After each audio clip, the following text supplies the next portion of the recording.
গত শুক্রবার আমাদের সর্বশেষ ফয়সালা হওয়ার কথা ছিল, তার মধ্যেই আল্লিগোনা নামক গুনায় ঘটনা হয়ে গেছে। আর মরলে আর তখন বিরল না আর মকিল না আর বাইরে গুন্ডা লাগাই দি মারিব। এনায়েতুল্লাহ বাবুল চেয়ারম্যান উনি নিজেও জানে যে আমি ওই গুনার পরিচালক। সেই সূত্রে গত অনেক বছর যাবৎ আমরা মাছের প্রজেক্টের জন্য ওনার কাছ থেকে লাগিয়ে নিতাম বা অন্য যে মালিক ওনারা লাগিয়ে নিত।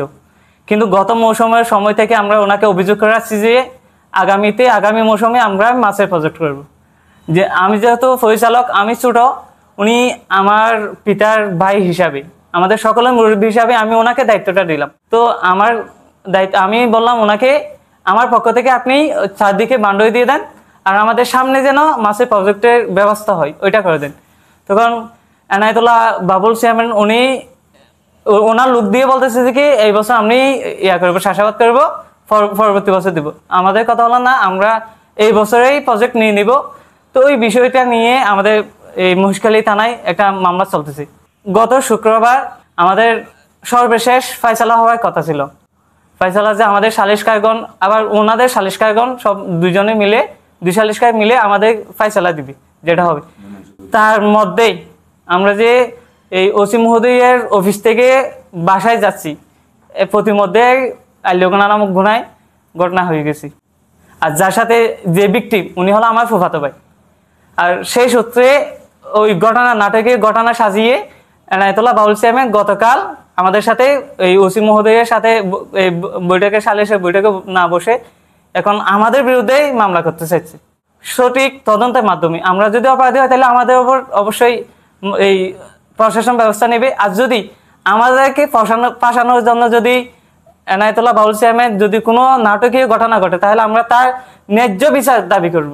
পরশু রাত্রে মানে আল্লিগোনা এই উনি বিভিন্ন গ্রাম থেকে উনি ওখানে হাইলে নিয়োগ করছে। এরা অনেক রকমের লোক, ওরা ওখানে কথা কাটাকাটি করিয়া মারপিট করছে এবং সংবাদ আছে। তখন ওরা গোলাগুলি করছে, গোলাগুলিতে এই উনি যিনি বলছে সেটা আমার বাঙালি জাফর, ওনার এখানে মানে গুলি করছে এরকম আমি শুনছি সেরকম।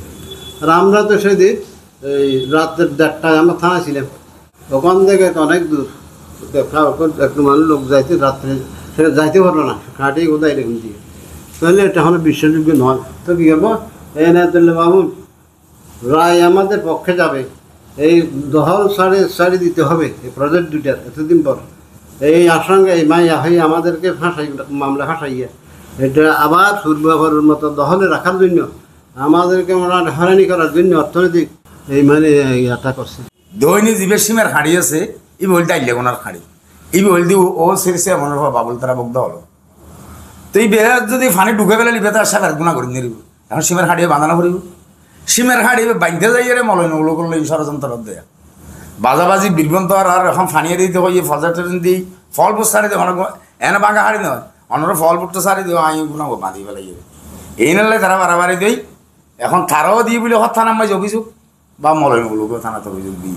এখন বর্তমান বিশেষ চলাত আছে, বিশেষ চলা হানি মেজি নৌলোকর আফন যেটা তো বোনের ফল জিবে জাফর বলে হাইবি তার আর মরলে আড়ালে তখন বিরল না আর মকিল না আর বাইরে বা 13 দিয়ে গুন্ডা লাগাই দিয়ে মারিব। কিন্তু কোনোদিন আর মনত নয় প্রশাসনের আর সঠিক বিচার কাজ চাইবার লাই ফকি তার বাইরে জামাই গিয়ে এটার বিচার কেন গোয়ান্দা দিয়ে জিনিসটা তথ্য দিয়ে বাইর গেল।